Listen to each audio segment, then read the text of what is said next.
El cultivo de la papa es el cuarto cultivo más importante a nivel mundial.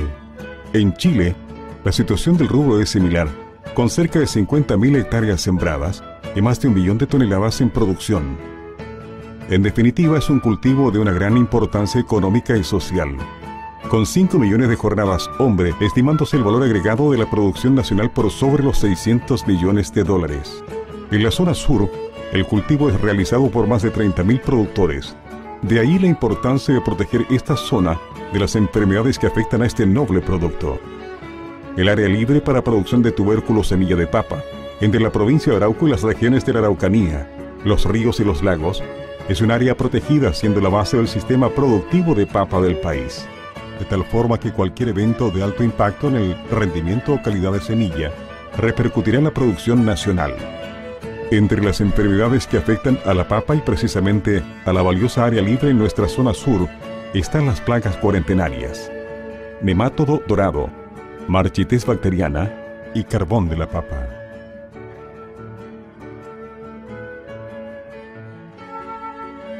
Bueno, el patrimonio fitosanitario es principalmente el estado fitosanitario que tenemos en el área libre de plagas cuarentenarias de la papa y especialmente en la región de los lagos y los ríos, que son zonas productoras, ¿cierto?, de semilla y de una superficie importante de papas, pero el hecho de que en estas regiones nos encontramos libres de plagas y enfermedades que son graves y de importancia económica, como son el nemátodo dorado, la marchites bacteriana, el carbón de la papa, bueno, y el otro nemátodo del quiste, que el nemátodo pálido.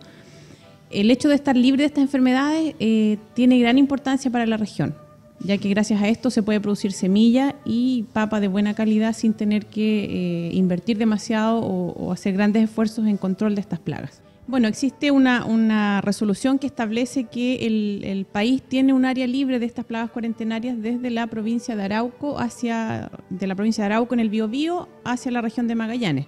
En estas regiones tenemos un estado libre de estas plagas que está sometido bajo un control oficial permanente del SAC, para lo cual se hace una vigilancia muy intensiva en las regiones que tiene como objetivo buscar estas enfermedades en forma temprana para poder controlarlas y evitar su diseminación. Bueno, la primera labor que hace el SAC y que la hace en forma permanente es la vigilancia. Nosotros debemos cubrir el área que está produciendo papa y debemos tenerla monitoreada permanentemente para saber si estas plagas están presentes o ausentes y si es que están, en qué sectores específicamente se encuentran. Esa es la primera labor que realiza el SAC. Luego de eso tenemos una importante labor en lo que es fiscalización. Fiscalización para evitar el ingreso de papas provenientes desde el área no libre hacia el área libre.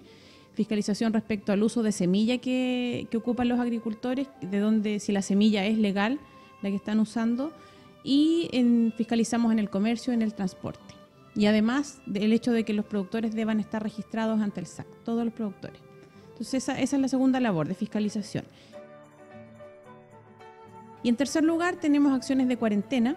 En el caso de detectar lugares con estas plagas, esto se debe mantener bajo control oficial y con ciertas regulaciones que el SAC debe controlar permanentemente. Y el cuarto eje de este programa es lo que tiene que ver con difusión, ¿ya? Dar a conocer a los productores cuáles son las medidas, cuáles son las plagas y cuáles son en qué deben trabajar ellos para evitar que sus predios se contaminen con estas plagas.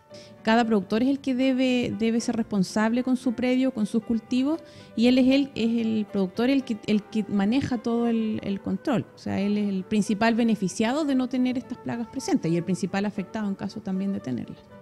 Si estas enfermedades llegaran a entrar acá en la zona y diseminarse en forma masiva, estaríamos de alguna forma afectando el suelo y evitando definitivamente lo que significa el cultivo de papa, lo que significa la pérdida de una zona productora de semilla, y no solo en papas, sino que también en otros cultivos potenciales que se producen en el suelo, por ejemplo, las flores. ¿Cuál es el enfoque que hay que dar hoy día a estos problemas? Es cómo evitamos que se diseminen, ¿ya? Estos predios están cuarentenados, pero tenemos que evitar que salgan de esos potreros. Tenemos que evitar que entren a las áreas, a los potreros limpios. El nemátodo dorado es una enfermedad causada por Globodera rustoquiensis. También hay otro nemátodo que también es cuarentenario que se llama Globodera pálida, nemátodo pálido. Esta es un patógeno que vive en el suelo y que se puede transmitir a través de semilla enferma. Cuando uno tiene un tubérculo, semilla, este tubérculo lo importante es que sea un tubérculo que tiene trazabilidad. ¿Qué significa que tenga trazabilidad? Que tenga un historial, que se sepa de dónde viene. Cuando estos tubérculos, si es que están enfermos, se plantan en un suelo sano, podemos dar origen a una infección del suelo que al principio puede que no detectemos. El nematodo dorado es una enfermedad que una vez que entra al suelo necesita varios años para ir incrementando la población o la cantidad de nematodos en el suelo para que lo podamos detectar o nos pueda causar un daño. El nematodo vive en el suelo, se queda en el suelo. Por lo tanto, cuando una planta de papa empieza a crecer en este suelo, el nematodo se mueve hacia estas raicillas y por ahí empieza a penetrar la planta. Una planta enferma, ¿cómo se ve? El nematodo dorado, ¿por qué se llama nematodo dorado? ¿Ya? Porque da, o nematodo de los quistes también se conoce, da un quiste redondo.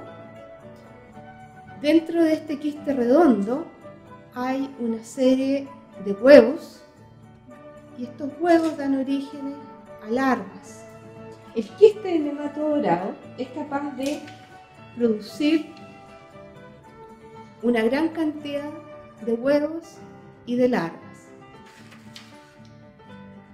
Cuando vemos una planta afectada por nematodo, vemos que cada una de estas raicillas está asociada a una serie de pelotitas chiquititas y las raíces se ven llenas, se ven como un rosario, llenas de pelotitas medias amarillentas y blancas.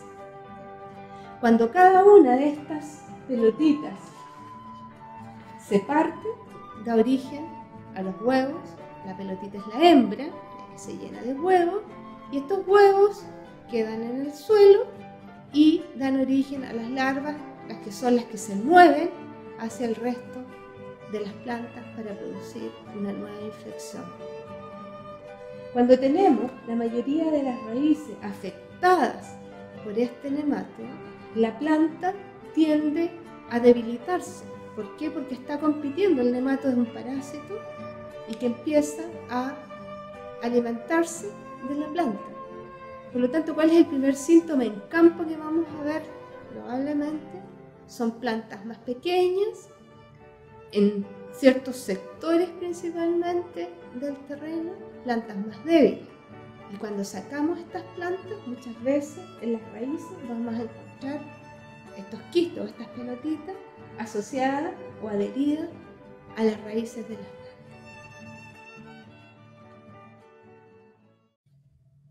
La marchitez bacteriana es causada por una bacteria que se llama Ralstonia solanacearum.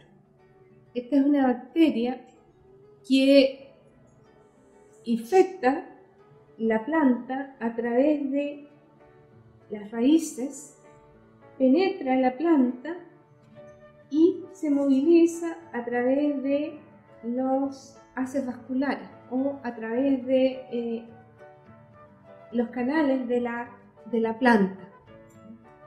Esta es una bacteria que cuando crece da como un mucílago denso, ¿ya? Por lo tanto, ¿qué es lo que hace en la planta? Tapona la planta, evita que se mueva agua y nutrientes. Por eso que el primer síntoma que se ve en estas plantas es una marchitez de las hojas, es como que si le faltara agua. ¿Por qué? Porque nos vasculares están taponeados y la planta no puede tomar agua. Y se moviliza a través de la planta hasta que finalmente la mata y la planta se ve completamente seca. A esta bacteria la favorecen las condiciones de alta humedad y temperaturas altas, sobre 25 grados. Por lo tanto, puede que la bacteria en algún momento esté presente, pero que no esté expresando la sintomatología. ¿Por qué? Porque no van a estar las condiciones ambientales para que se reproduzca en grandes cantidades. Por lo tanto, uno de los graves peligros de esta enfermedad es que muchas veces yo puedo tener un tubérculo aparentemente sano, pero que puede llevar la bacteria en forma latente. Como veíamos, la bacteria se moviliza a través de los haces vasculares de la planta y a través de los estolones llega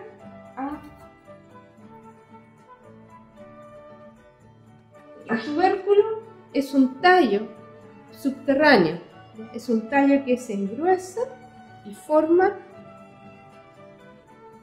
la papa.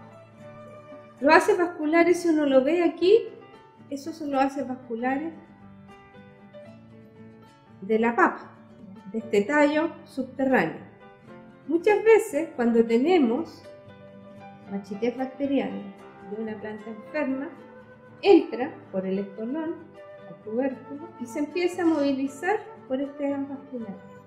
Por lo tanto, un tubérculo enfermo, ¿qué síntomas va a mostrar? Cuando yo lo parto en esta posición, va a mostrar la presencia de la bacteria en el haz vascular, que es como un mucílago cremoso que empieza a crecer en este haz vascular. Y yo aprieto la papa de esta forma y empieza a salir.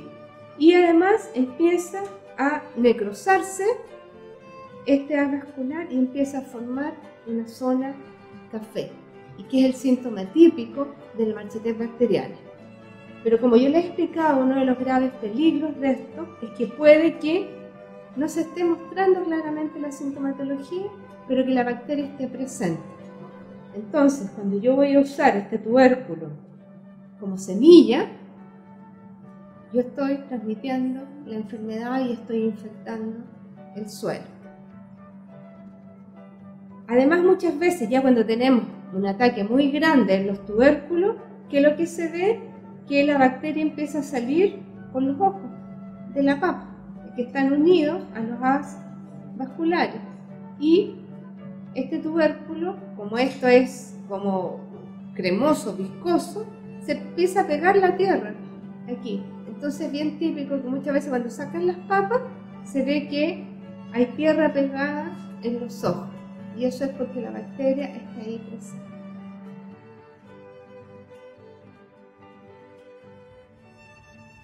El carbón de la papa es una enfermedad causada por un hongo que se llama Decaphora solani. Es un hongo que puede sobrevivir en tubérculos, pero también puede quedarse en el suelo de una plantación de papa. ¿Cómo se disemina? Principalmente por tubérculos, semilla, infectados. Muchas veces un tubérculo puede estar infectado y no mostrar síntomas característicos de la enfermedad. Bueno, el carbón de la papa lo que la caracteriza es la formación de estas pequeñas tumores sobre la superficie, los cuales si uno hace un corte interiormente van a estar llenos de esporas, ¿ya? Muchas veces las plantas que se están formando atacadas por carbón forman verdaderas agallas como las que se observan aquí en estas raíces, que corresponden a malformaciones producidas por el hongo, que no son papas, sino que son cuerpos hipertrofiados, ¿no es cierto?, que produce el hongo y que están llenos de las esporas del hongo, ¿ya? Esto es lo más característico. Si uno observa la planta por la parte aérea, no se evidencia ningún síntoma. Todos los síntomas son subterráneos. ya tanto en las raíces como se ven estas agallas, o en los tubérculos que se cosechan que presentan estos tumores. Este hongo, una vez que entra al suelo, forma zonas también de infección, se queda en el suelo y entra después por el sistema radicular o por heridas. Muchas veces yo no veo, de aquí hacia arriba no veo el problema está debajo del suelo. Por lo tanto, cuando voy a ver que una papa está enferma es cuando voy a cosechar y después saco los tubérculos y están con cototo. Muchas veces puede haber una pequeña presencia de una agalla y este tubérculo se va a almacenamiento y en almacenamiento se empieza a desarrollar la herida. Uno de los problemas con esta enfermedad es que una vez que entra en los suelos es muy difícil de erradicar. En otras zonas, por ejemplo, fuera de la zona libre, en Chile, en algunos sitios se convive con este problema, pero las pérdidas que se producen son muy altas. Los potenciales de rendimiento no alcanzan más allá de 10-15 toneladas por hectárea. Cuando acá en la zona, por un suelo limpio, con buena semilla, nuestros potenciales son de 40, 50, 60 toneladas por hectárea. Por lo tanto, el llamado acá es siempre a evitar que los suelos se contaminen con estos problemas, porque una vez que entran es muy difícil eliminarlos. ¿Cuáles son los cuidados que debemos tener para enfrentar estas enfermedades y evitar su propagación? Uso de semilla legal, certificada, con trazabilidad y de origen conocido. Uso de agua de riego no contaminada, recomendándose su análisis. Análisis de suelo previa siembra. Desinfección a través de hipoclorito de sodio o amonio cuaternario de maquinarias, herramientas, calzado y vehículos que puedan tener restos de suelo y que ingresen de un potrero a otro. Además, frente al cuidado y requisitos que se deben cumplir por parte de los agricultores, el SAC indica que todo productor de papa debe inscribir anualmente su predio en la oficina del SAC más cercana. Es importante destacar que no existe control ni químico efectivo para estas enfermedades, tampoco variedades resistentes, y solo la prevención podría evitar la propagación de esas dañinas enfermedades. Se han observado casos en que un potrero no muestra síntomas hasta 3 o 4 años después de la contaminación.